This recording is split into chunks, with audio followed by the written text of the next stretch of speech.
For the Lord has chosen Zion, he has desired it for his dwelling, saying, This is my resting place, forever and ever. Here I will sit enthroned, for I have desired it. So if the name Zion is associated with God's throne, then our country, South Africa, who equated Zionism with racism, is in big trouble. Are you talking about that conference in Durban of 2001? Yeah, that's what I'm referring to. What a disgrace that was. Sorry, Israel. Well, at least some people in the leadership of our nation are coming to their senses. Is anti-Zionism the same as anti-Semitism?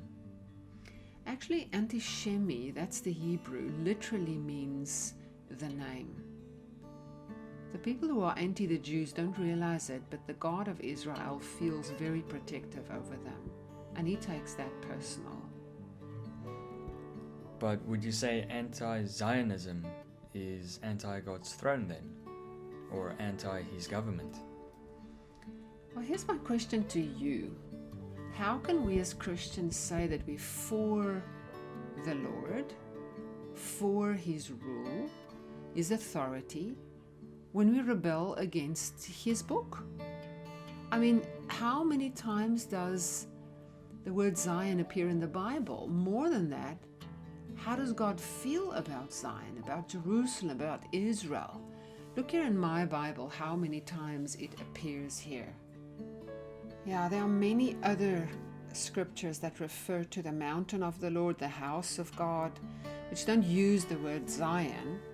Like, for example, Psalm 26, verse 8. Let me read it. Lord, I love the house where you live, the place where your glory dwells. Wow. David was really passionate. This is heart language. The place where your glory dwells. Was there also a cloud over the temple? Like artists often draw the column of fire over the tabernacle. I don't know if there was a supernatural manifestation of God's presence on the outside, but I know there was at least two kinds of clouds in the temple precincts. Like in the holy place, there was this white smoke from the burning of incense at the golden altar, just before the Holy of Holies. Yeah, and I guess there was some smoke at the bronze altar, where they sacrificed the animals. Yeah, smelling perpetually like barbecue, right?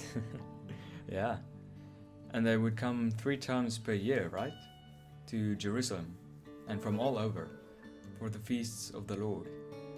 And you get to see all your friends from other parts of the country. It's one big happy reunion. Exactly. The Father's house and the gathering of his family. Sometimes when I try to help students understand how it must have felt for the Jewish people when the temple was destroyed, I compare it to Christmas. So imagine every year, December, you go to your grandparents' house. The whole family gathers. Everybody brings their best food. You eat, you laugh, you tell stories. And your grandfather, the absolute rock of your family, sits in his rocking chair. And everybody is drawn to him like a piece of honeycomb. He has sweeties in his pockets for your nephews and nieces. And you really look forward to the time he would call you over to you just update him about your time at college. It has such a sense of feeling loved and valued, don't you think?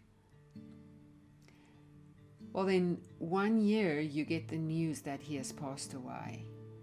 That December, you gather in another family member's house, and the whole time it feels as if something is wrong.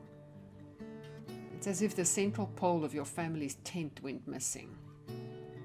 I know God is not dead, but since the temple was destroyed in Jerusalem, for the Jewish people, it's the house of their father that's been broken down, and that's a great grief to them. No wonder they mourn for the destruction of the temple every year.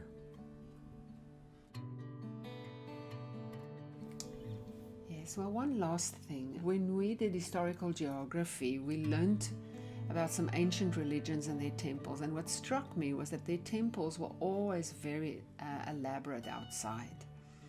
You see this with the Egyptian temples, the Greek temples. It's all frescoes, columns, reliefs, paint, but it was always very dark inside. Most of the time it was empty. But here with this temple that Solomon built, it was fairly modest on the outside, but all glorious within. Ah, that's a quote from Psalm 45. The royal bride is all glorious within. I think at the end of the day, it's important to remember three things.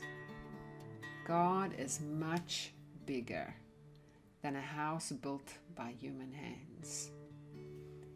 Secondly, we are His temple and His Holy Spirit dwells in us. And then one day, Zion in heaven will merge with Jerusalem on earth, and then God's throne will again be in our midst.